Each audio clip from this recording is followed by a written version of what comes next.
Welcome to the Talk BD podcast. Today we share the bipolar disorder journey of Adrienne Benediktsson. Adrienne Benediktsson, welcome to Talk BD. Did you grow up knowing you wanted to become a neuroscientist? Was that when did that goal get instilled? Yeah, so that didn't really start until my fourth year of undergraduate. So my last year actually at Iowa State University. I took a research course looking at how the retina develops. And I got into the lab and the prof said, okay, here are some microscope slides of retina, and we've labeled them in this way, and we're going to look down the microscope at them. And Aaron, I looked down the microscope and I gasped. I had never seen something quite so beautiful. Some of the cells were glowing, other proteins were looking at in different colors, the arrangement of the retina. And the professor sitting next to me said, aha, you're a morphologist. And I was like, is that a good thing? But basically what that means is I just love looking down microscopes. And if it's brain tissue that I'm looking down at, preferably astrocytes, it's even better. So it was during that research course that I discovered that you could actually go forward and do research as a living. Was that animal tissue or human tissue you got to see the first time? Can you remember? Yeah, no, the very first time was from Brazilian opossum. So they're known as the laboratory opossum. So, and then I've spent most of my career looking at either mouse or rat brains. In grad school, I did get to take a really cool neuroanatomy course. And in that course, we looked at human brains. And they're beautiful. You're clearly still in love with those structures. That comes through very, very clearly. But let's go back again. So you're in your undergrad. And how were your undergraduate studies going for you at that point of your life? At that point in my life, they were going really well. Earlier in my undergraduate life, not so well. Like looking back.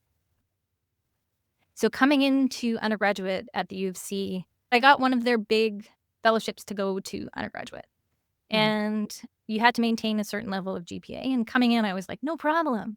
I can do this.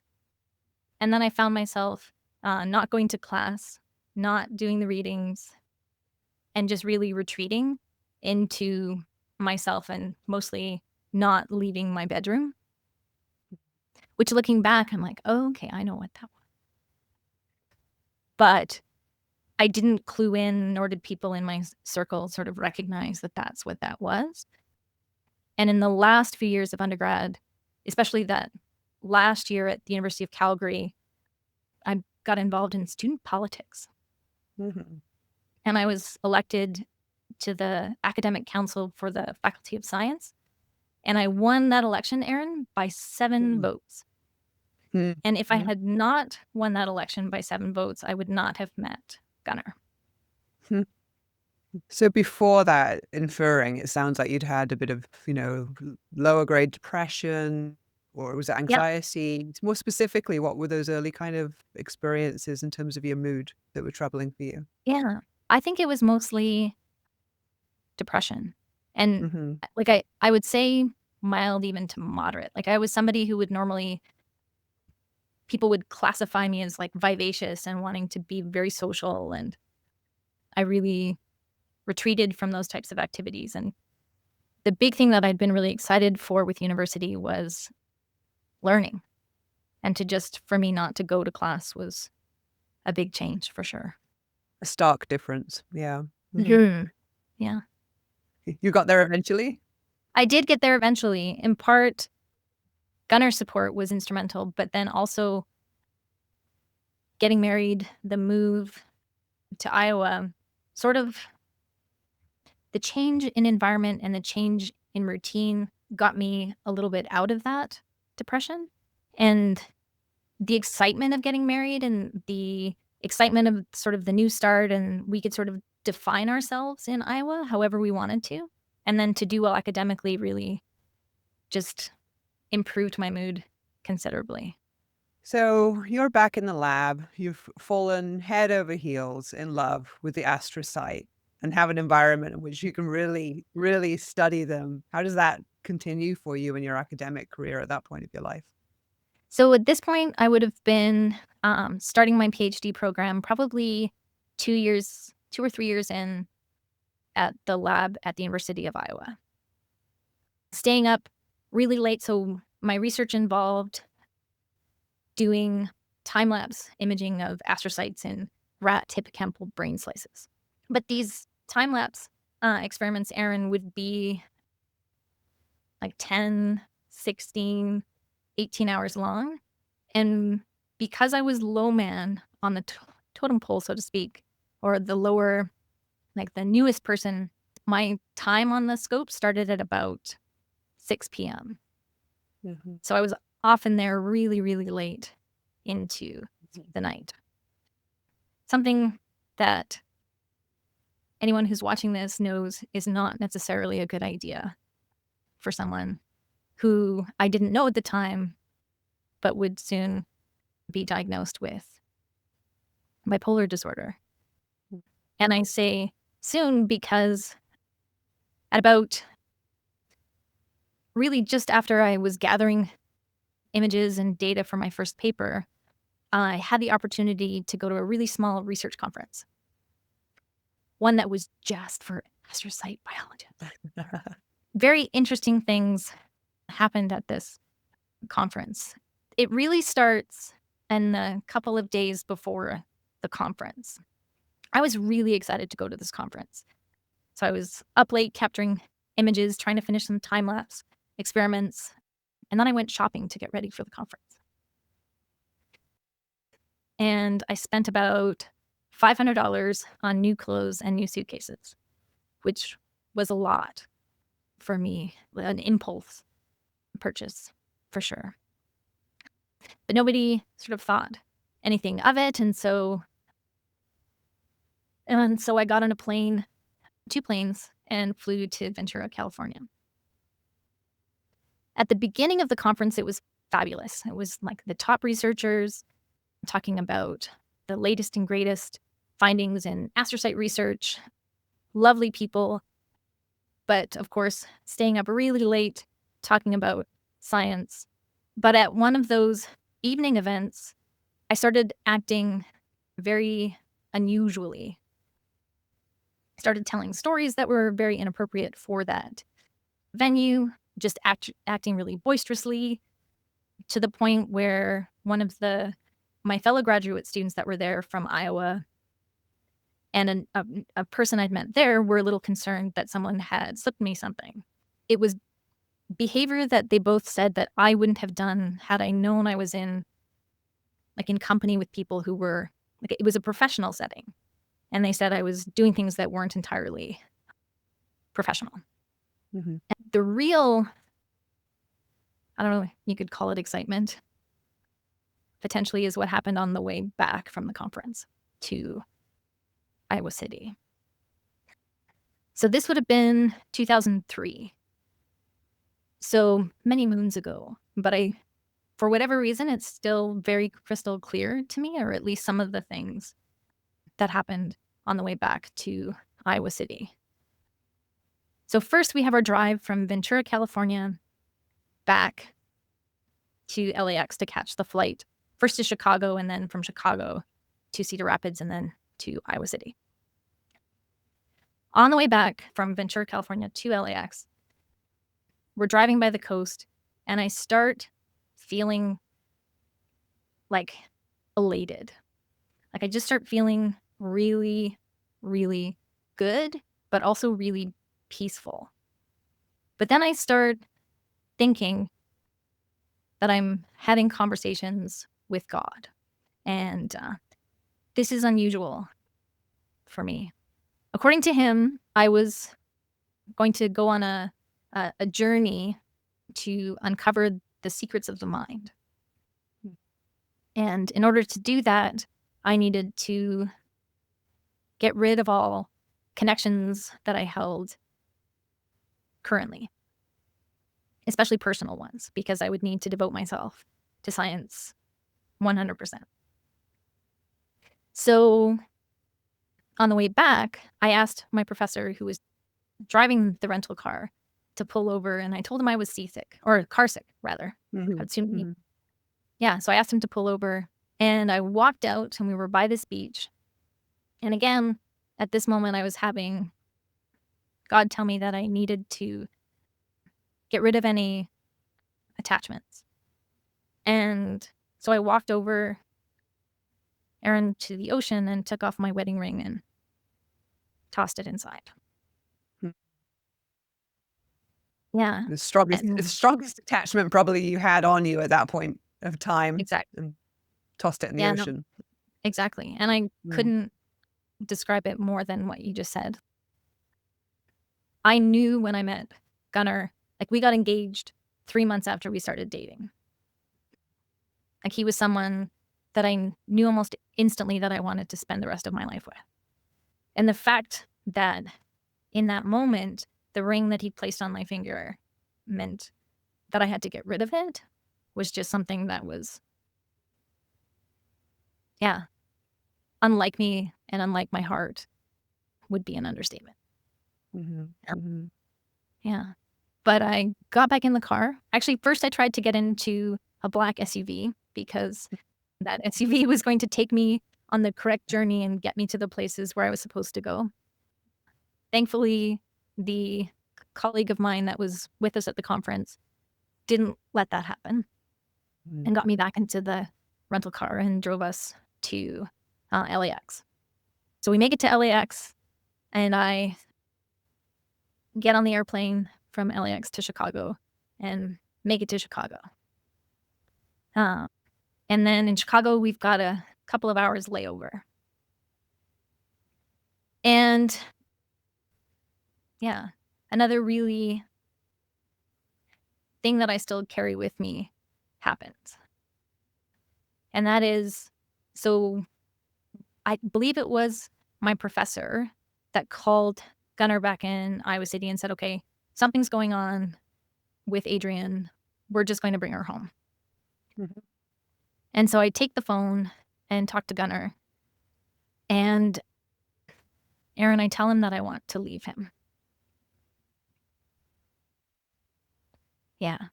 And I tell him that he's not for me and that I've found this new journey and I want to take it on alone. Mhm. And I guess a small blessing is I don't remember what he said. I just know what I said to him. And then I throw my glasses, my wallet, and anything else I was carrying with me into the garbage can. Yeah, I had enough that I got on the flight back from Chicago to Cedar Wow. Rapids. My professor and my colleague were able to get me on that flight. Instead of doing what they probably should have done, which is they should have taken me to a hospital. Mm. And in part, so when Gunnar got the phone call and talked to me, he called a dear friend of ours. And she said, something's wrong. Adrienne wouldn't just do that. Something is really wrong. And so Gunnar had called the emergency room and said, or the emergency department and said, this may sound really strange. My wife is talking very quickly. She seems very distressed. And she just out of the blue told me she wants a divorce. And they told him, don't let her get on the plane. Mhm. But this was like early in cell phones still, and there wasn't a lot of like call display. And so he didn't really know how to get a hold of my professor and my colleague. And as we're walking to the plane, it's at night, I start thinking and feeling like this plane is going to take off and take me up. And in this case, it's taking me up to whatever happens when you pass. Hmm. And so I buckle in, and the woman comes and sits beside me, and she says, you know, this is before this on planes. And so we actually struck up a bit of a conversation. And she was asking me where I was and what I was doing. And I told her that I was a student and looking at the brain. And she said, but you're so young. And what I took that to mean was that I had had such a short life, where she was older and felt that she'd had enough and was ready to pass on. And my feeling that the plane was taking me up only got more intense as the flight went on. I remember when the stewardess first came up to sort of ask how you were doing, I said, I'm not sure I want to be here. I don't know if I'm ready. And she's like, oh, it's okay, dear. We're just getting ready we'll take off soon. You're fine. And so I took that as reassurance that I was like, okay, I have died. I have passed. I've lived my life. And now it's time. It's time to go. But over time, it wasn't so much that I was afraid. It was that I didn't feel like I was ready. I felt like I kept thinking of these experiments I wanted to do, how I would contribute to science would be lost. But also I was like, I can't die. I have to get back to Gunnar. Mm-hmm. I want to spend my life with him. This life has been too short. And so the flight attendant came over to offer snacks. And I said, at first I said, well, do you have any lobster? Mm-hmm. You're in flight at this point. Yeah, in flight. Right. At this point. Okay. Or sushi, I asked. And she looks at me very strangely. She's like, she thought I was joking, I think. And so she said, no, I think at this point, they still provided peanuts or pretzels.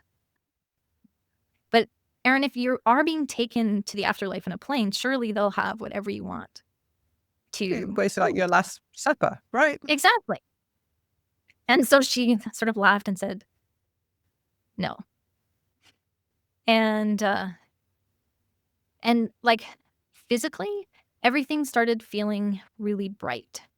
Like, even though we were flying at night, like I felt like there was a lot of light, the sound of the plane and everybody talking got a lot louder. And I just felt really stimulated.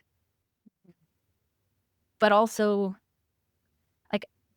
like I would say 3/4 of my brain were really like elated and relaxed and accepting.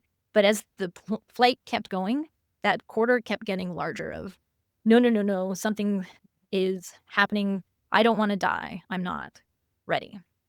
And so the flight attendant came over again, and I said, I don't want to be here. I'm not ready. I don't want to die, which I'm sure is exactly what flight attendants want to hear of passengers on planes. And she said, no, it's okay. Stay in your seat. The flight will soon be over. You're fine. And so she comes by again because she could tell at this point that I was fairly agitated. And she says, you need to stay seated. And I said, I'm not ready. I need to get off the plane. And she said, no, you're fine. And I said, I'm sorry, being a good Canadian, but I really need to get off the plane. I don't want to die. And then she firmly said, stay in your seat. And at this point, I think she went up front to get some help. But you know how in movies or dreams, there are these things that allow you a way out? Like in The Matrix, the red pill versus the blue pill. The red pill takes you to reality. Or there's like the secret knock or the door that you go into. Well, I was madly scanning the plane for that magic exit. And of course, above each exit door, there's those lovely big red exit signs. So I asked again, I said, I really need to get off the plane. And then I lunged for the exit door. I lunged for that door with full intent to open it. And we were like cruising at 30,000 feet. But what happened at that point was 3 other male passengers jumped up and held me down. At which point, apparently I started swearing and like fighting because I really didn't want to die. And I'd just been thwarted in my attempt to get off the plane. Thankfully, though, I did have people on the plane that knew this was unusual. And they came up at this point, talked to the 3 people that were forcibly holding me down. And so this is at the point where my professor and my colleague came up and said, no, we know her. She Right. doesn't normally do this. Something's wrong. And so then my professor came and sat down beside me. The woman I was sitting beside me had easily vacated her seat and sat somewhere else. Poor thing. But so my professor sat with me for the rest of the flight. And apparently, I just sat in fetal position, crying and asking for Gunnar. And when we landed, when you do something like this, you get to leave the plane first. So if you're ever stuck behind a group of people, you want to get out of the plane. These are the types of things you need to do. But I was taken out of the plane first and met by airport policemen. And I saw them and I turned tail and ran back into the plane, calling for my professor. Because I'd just been held down by 3 large men. These were large men with guns meeting me at the base of the stairs. So I ran back in, calling for my professor, and he walked out with me. But the next thing I saw just absolutely grounded me to the point where I could ask for help was Gunnar, which says a lot about him. So he'd driven to the airport and met me at the foot of those steps. He was waiting there. Yeah. That must have made the world of difference to you, I would imagine. Yeah. Well, when I saw him, because up until this point, like I was gone. Like any rational thought, sense of like that something was wrong, outside of the fact that I had been dying and didn't want to, I had no idea. But when I saw Gunnar and he took my hands, I said, something's wrong. I don't know what's going on. Something's wrong. And so after consulting, everybody decided that I should just go directly to the hospital. And so Gunnar actually drove me directly to the hospital in Iowa City. And I don't remember anything of that car trip.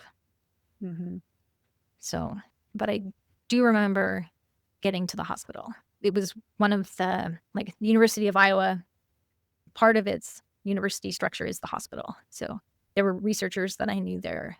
I had fellow graduate students who did research at the university hospital. So I knew where I was. And I remember them asking me to hold on to 3 words. Like they said, okay, here are 3 words. We'll come back to them in a little bit, and I want you to remember them. And I remember, I think one was baseball, but the rest of my thoughts were just like, like lightning bolts. And I was coming just like one after the other, and I was trying to grab onto them, but just completely unable to slow my thoughts down enough to hold on to words. And what happened at that point was I was admitted. I found out later I was admitted without, like, I had to be discharged by someone. I would not be able to discharge myself, but Gunnar certified me rather than having the doctors do it. And he was told, Erin, that evening that I needed to stay and that his wife had undergone a change in her psychiatric status. And then he went home. And then the journey really started. I was just trying for a moment there to put myself in Gunnar's shoes and imagine, because that was quite a rapid escalation of events for him. The phone call, I don't want to be with you anymore, to meeting you at the foot of the plane, to the admission to hospital, and then this nebulous term, had a change in psychiatric status, whatever that means. Exactly. What a shocking few hours that must have been for him. Yeah. No, I at one point, like in our lives together, he asked me, what do you think you would have done if our positions had been reversed? And I really hope I would have met him at the plane. I think I would have. But the fact that he took that in and was still like, I'm here. I'm all in. It's just something that I'm so grateful for. Yeah. Well, you were right. You got to keep her there. I do have a keeper. Yeah, I do have a keeper for sure. It'll be 27 years this July. Mm. So yeah. So what happened next? 2 days later, maybe a day and a half later, after like blood tests and some scans to make sure that there weren't other underlying conditions that were causing what they would label eventually as mania, I got diagnosed with bipolar disorder type 1. Mm-hmm. But everyone that I spoke to talked about how, well, mania is supposed to be like excited, elevated mood. And I was profoundly distressed that first morning when I woke up in the hospital. Mm-hmm. When I woke up, I couldn't remember why I was there. I had no memory as to what had happened. I just knew that I was in hospital clothes in a psychiatric ward. Mm-hmm. And that was never a place where I thought I would be. And actually, I called Gunnar that morning as soon as I was able to. Poor guy had almost no sleep at that point. And I told him, I actually asked him what had happened to our child. Because the only reason I could think of why I might be in a mental institution was that we'd had a child and it had died. Mm-hmm. So not only had he had this really traumatic experience the night before, but that next morning, he could tell that I was profoundly distressed and still obviously quite ill. He, I think, initially hoped that like I'd go in, have a good night's sleep, and but we don't tell people who've had a heart attack, just take a night's sleep and you'll be fine, or a massive epileptic seizure. Oh, just, rest for 20 minutes and you'll be okay. But about 2 days into the stay, Gunnar and I met someone who didn't look as tired as we felt. And that was my first inpatient psychiatrist. And I knew she was amazing because she had fabulous shoes. Did she have good taste in meds as well? Did she manage to help you find a medication that works for you at that early point? So she started me on the sort of classic lithium. And because my psychosis was so profound, she also added an antipsychotic. In this case, it was Haldol. Mm. And I was pretty ill. And during that hospitalization, at one point, like with mania, again, everyone assumes that your mood is really elevated and that you're doing all these things, getting a lot done, maybe, a little irritable. But no one in my circle of friends at grad school had ever heard of bipolar disorder. I hadn't heard about bipolar disorder. I'd heard of like epilepsy, ALS, Alzheimer's, weird things like synesthesia and Shopcross syndrome, but I'd never heard of bipolar disorder. Never. Schizophrenia, depression, heck yeah. Bipolar disorder, like something that would have clued me in, my prof, my colleague, which is why I'm so thankful, Erin, for some of the work that you do. Yeah. But yeah. So first stint, just under 2 weeks.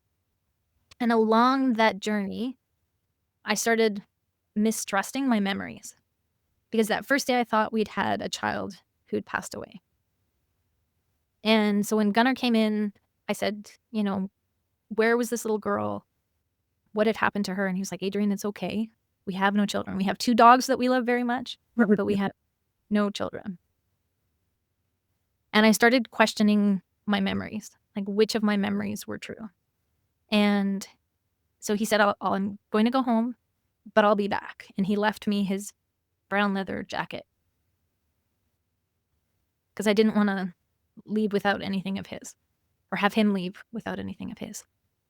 And he came back in a very short period of time and brought us our photo albums. And yeah. And these were back in the day where you had the sticky paper with the cellophane on top. And we sat there for hours going through image by image. him explaining, okay, this was us. We were at my brother's wedding.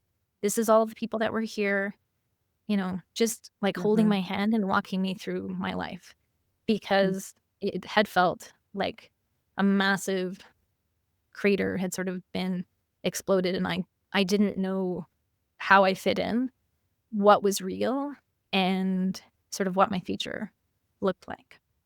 Did you still have the memories, Adrienne? Was it just the veracity of those memories that you were questioning, or was there actual holes in your memory of past events? Yeah. I think over time, as my illness has progressed, because that was not my first hospitalization and it was not my first really significant psychotic manic event, I would say that I was just so unsure about my memories at that first hospitalization that I didn't trust my recollections. But now I would say the more episodes I've had, I do have gaps in my memory where I don't. It's just, yeah, parts of high school I don't remember, which I'm like, oh, shucks. So how did things go after discharge? He said it was a couple of weeks, that initial stay that you had. Yeah. My family was all back in Calgary, both Gunner's family and my family. And they all wanted to sort of like put hands on me almost to be like, are you okay? Because they'd heard about these things from Gunner, but never looked me in the eye. And they all wanted to sort of see me and like hold me and say, are you okay? And so we were also told that like a huge manic episode like that would take time to recover from. It wouldn't be just something where I could pop back into the lab or into classes or even really be able to take care of myself all that well. That I would need a lot of sleep and regiments, and Gunner was still in grad school doing his work. And so I flew back to Calgary and stayed with my in-laws. My parents were in BC. So flew back to Calgary and my parents were driving in from BC. And the plan was for them to drive me from Calgary back to Iowa so they could have kind of eyes on me going back. So my parents picked me up from Calgary and drove me back to Iowa. Along the way, Gunner would call to check in and say, well, how's Adrienne doing? And my parents would say, oh, she's fine. She's just talking to herself a little bit. And the first stop was Minneapolis to visit my mom's aunt and to stay with them just because it is a long trip back. And my great aunt described my tone of voice as hypnotic. She was like, because I was telling her sort of what had happened. And she's, Adrienne, I feel like you're trying to hypnotize me. And then I remember one night in a hotel on the way down having a really interesting conversation with the smoke detector. And we stopped at a Burger King, and the colors on the order board were telling me which hamburger to order. And I ordered one with bacon and mayonnaise. And bacon occasionally, maybe, but mayonnaise, nope. Me and mayonnaise, no. Big fat no. Big fat no. And in the car ride from the Burger King back to Iowa City, I remember sitting in the back seat, like pulling the hamburger apart and wiping mayonnaise on my face. My parents, yeah, I think they were probably just thinking, as my professor and colleague were, we just have to get her home. But rather than going straight home that night, Gunner and I had waited in line really, really a long time to get tickets to go and see Bill Clinton speak. You're kidding me. That's what you did that night? That's what I did that night. So, and just like Democrat or Republican or whatever, you have to say Bill Clinton is an exciting speaker. And at the best of times when you're manic, you don't go to high stim, exciting events. I learned that from the conference. Well, Adrienne, you had learned that from that conference. You hadn't learned to apply it. Right? Not to be pedantic, but that's the difference. You'd learn about the association between high energy events, lack of sleep, stimulation, and the need to withdraw sometimes from those. But the application of that, it wasn't quite there yet. No, it definitely wasn't quite there yet. And like we were sitting just behind the Iowa dignitaries. Like that's how long we'd waited in line to get these tickets. And as Bill Clinton was sort of talking throughout a speech, I would laugh at weird moments, like inappropriate moments. I would find things funny that like no one else in the whole stadium found funny. And thankfully, when the speech was over and he was greeting people, we were close enough that I could have, gone up and had a handshake. Thankfully, Gunnar was like, maybe not right now. And as we drove home, I started arranging things in the car so that Bill Clinton would know how to find us on the way home so that he could come over and we could have a face-to-face conversation. And I arranged our flowers in our window just right so that he would know. Yeah. And when my parents came to the house to meet us after the talk, because they had gone out to eat, I didn't let them in the house. I said, nope, you're not welcome, Bill Clinton did. At which point they called Gunnar, had a conversation outside, and the police were called at this point. And I ran into the bathroom. Me and police were not copacetic at this point.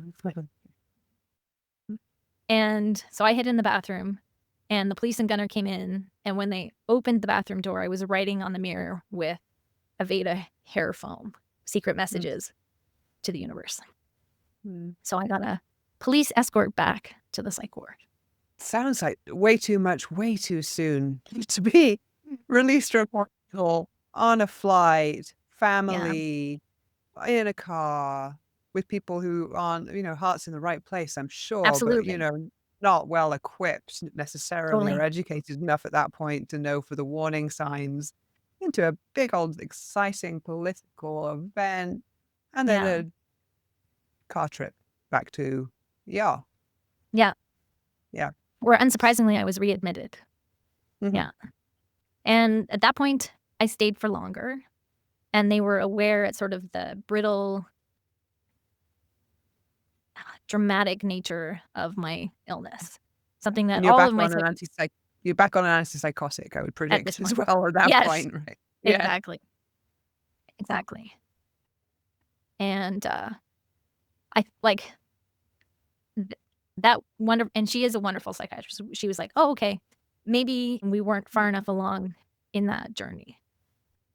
And even when she said that we weren't, that first of all, there was a journey that would be back to me was heartening to hear, but that we just weren't far enough along yet, that there was patience that was going to be needed. There was empathy that was going to be needed, and lots of rest. And she was like, your brain has essentially been running hard for weeks now, and it needs a break. And that's what will have you stay in the hospital for a bit longer to really help with. But yeah.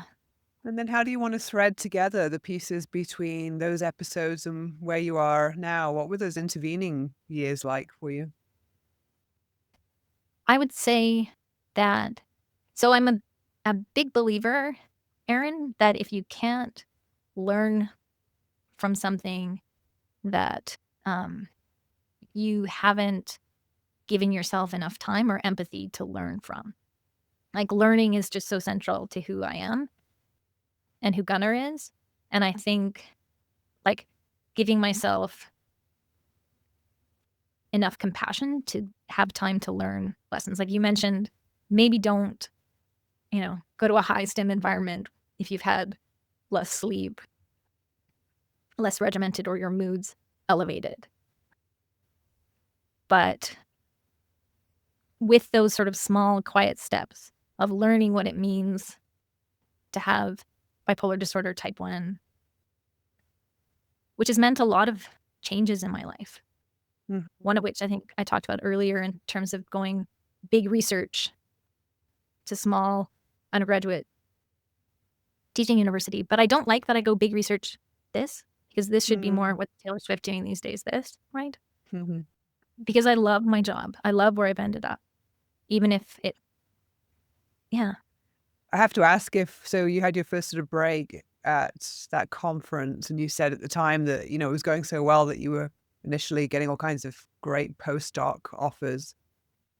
Did those stay on the table, those offers? Huh. Yeah. The one I pursued for a postdoc, I was very fortunate in that it was actually one of the first professors I worked for at Iowa State. So he was actually the one who introduced me to astrocytes. And he knew me and just took really good care of me even as an undergraduate. Like when I transferred from Iowa State to the University of Iowa, he wrote me this really lovely reference letter, and it ended with, "She will always be welcome in my lab." That's really heartwarming. I'm sure you have experiences on the other side of that coin around stigmas in academic institutions and settings.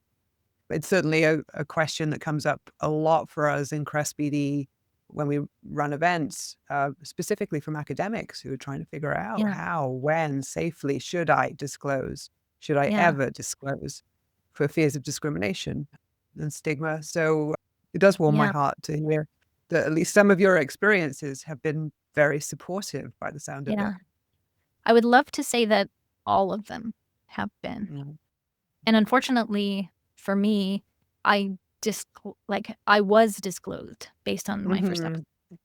I didn't make any choices around who and how to disclose. And like, as I mentioned, I had that really prolonged, really one manic episode at the beginning. And then I had a really profound depressive episode afterwards.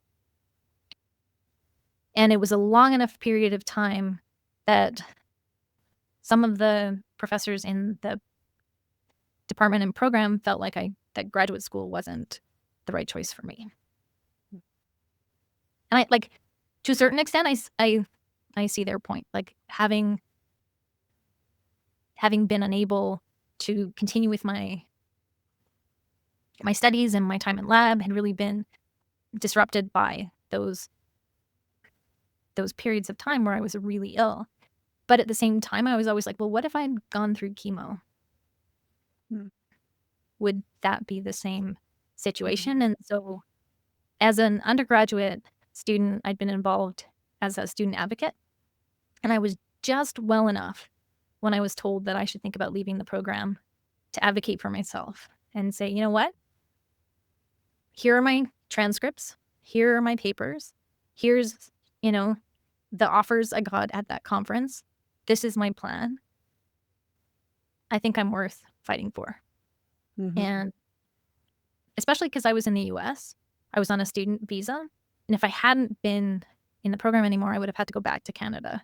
So my request sort of fell on the door of the vice president of graduate studies for the university. And everyone eventually got together and they said, okay, you can have 6 months paid leave. We want you to get well. We want you to get the right medication, the right group of people, and then you can come back. And that was a fabulous offer and really the right decision.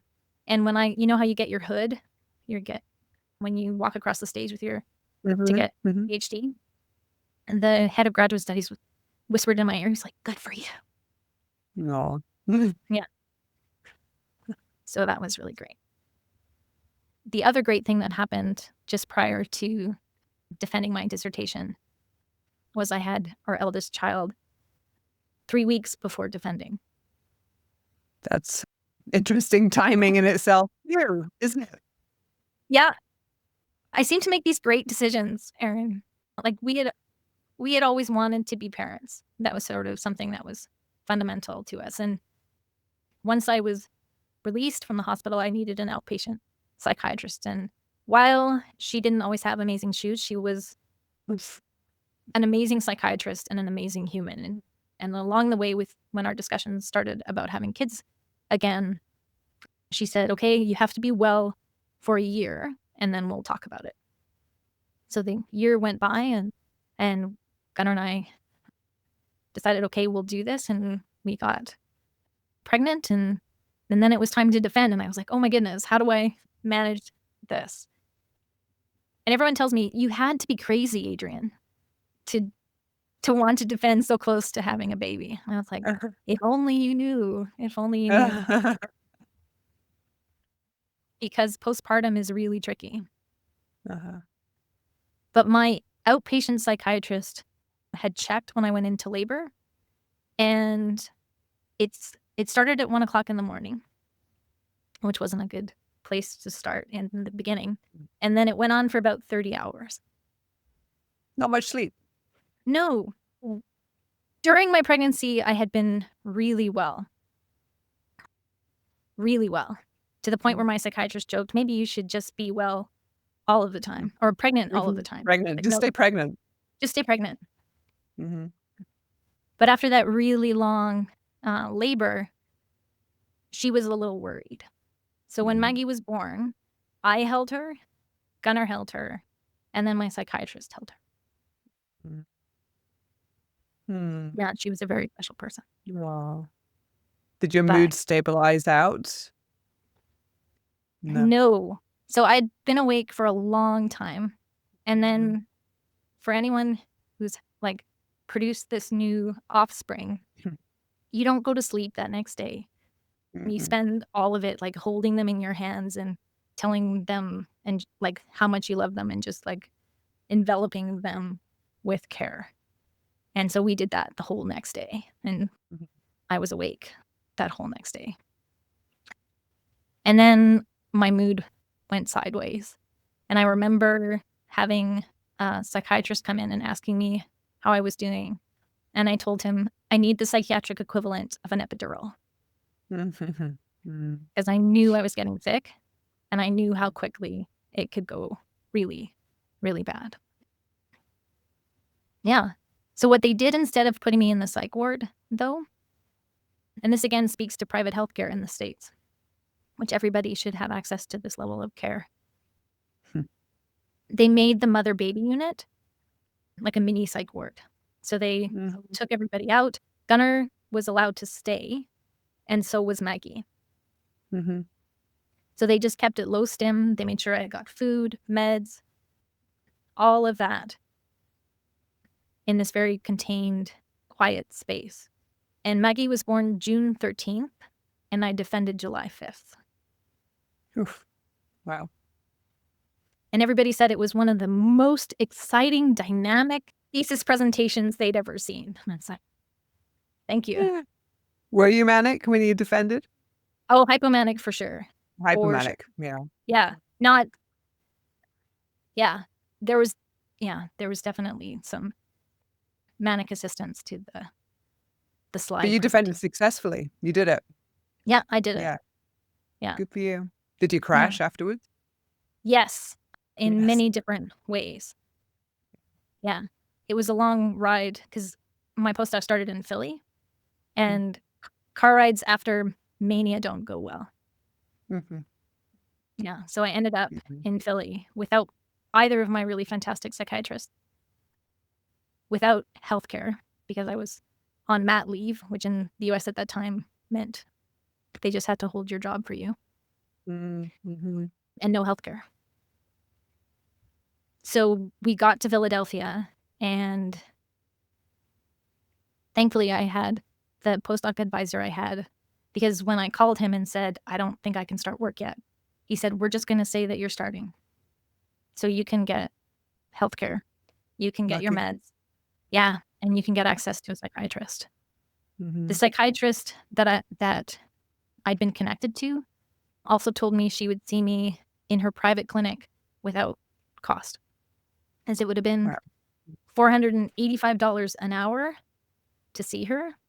And we were like graduate students who just graduated their PhDs, moving to a new city with a brand new baby, completely out of any social support, like country or social welfare supports type thing. So I was so lucky that I had those supports in place.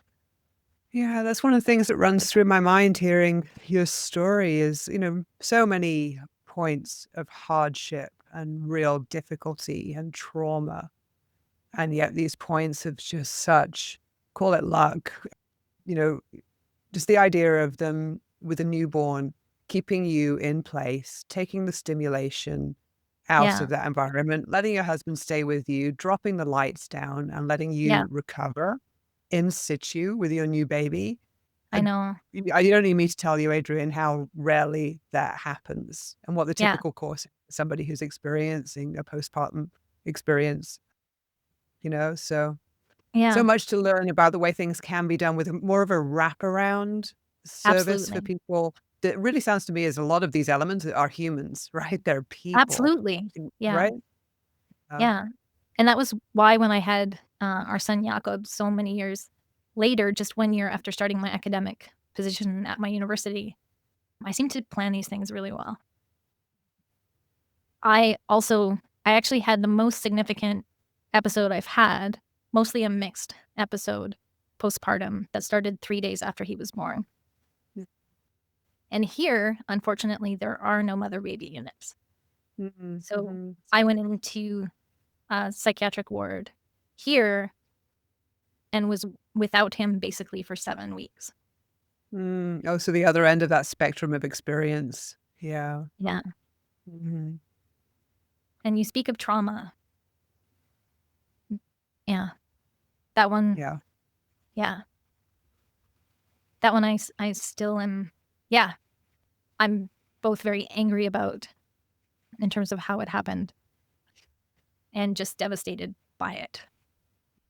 So, Adrienne, you've talked and dipped into so many things that you have found over time and with application help you stay well. You've talked about, really being aware of managing access to stimulating environments when you're feeling elevated, the importance of sleep, medication, healthcare systems, the things that give you meaning, your work.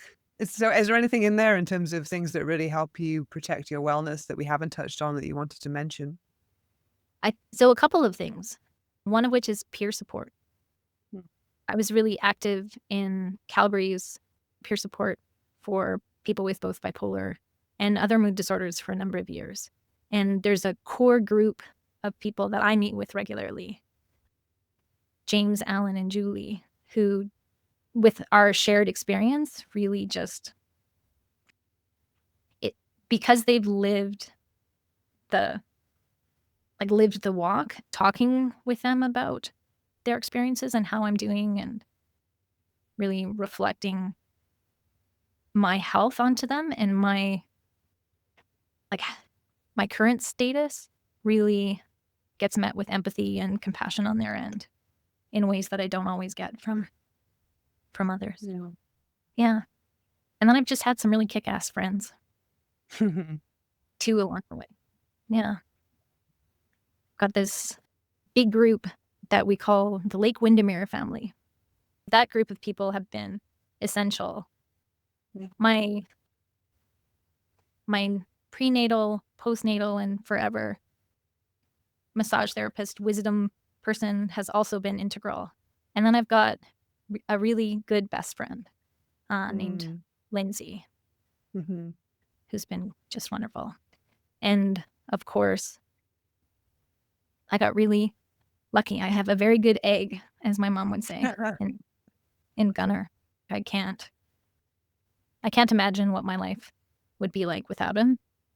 Yeah. Not only because I probably wouldn't be here, but also just how he grounds me and enables me to do anything at all. Like I think about the fact that I've been blessed with these two amazing kiddos Mm. and that he's always been there, whether like taking on some of those parental duties and responsibilities when I was ill postpartum, but just loving me and all of me throughout this whole journey is just exceptional. Yeah. I got really lucky. You're pretty deserving of that love, Adrienne. There's a lot to love in you. Oh, well, thank you. Yeah. it's one of the things that I think bipolar has actually taught me, is that I have to have empathy and compassion for myself throughout all of this. And I also have to take care of myself first, which is hard to do as a wife, as a mom in particular. Because if I'm not well, I can't be a mom, I can't be a wife, can't be a professor, I can't be a neuroscientist. Like a friend, all of those things fall away if I don't take care of myself and my health first. Thanks for sharing, Adrienne, as well, with such openness, some of the things you've learned along this rich journey. Just a huge, heartfelt thank you from me. Oh, Erin, a huge heartfelt thank you right back. The amount of work your group does to give people hope with this illness is just incredible. Thanks, Adrienne.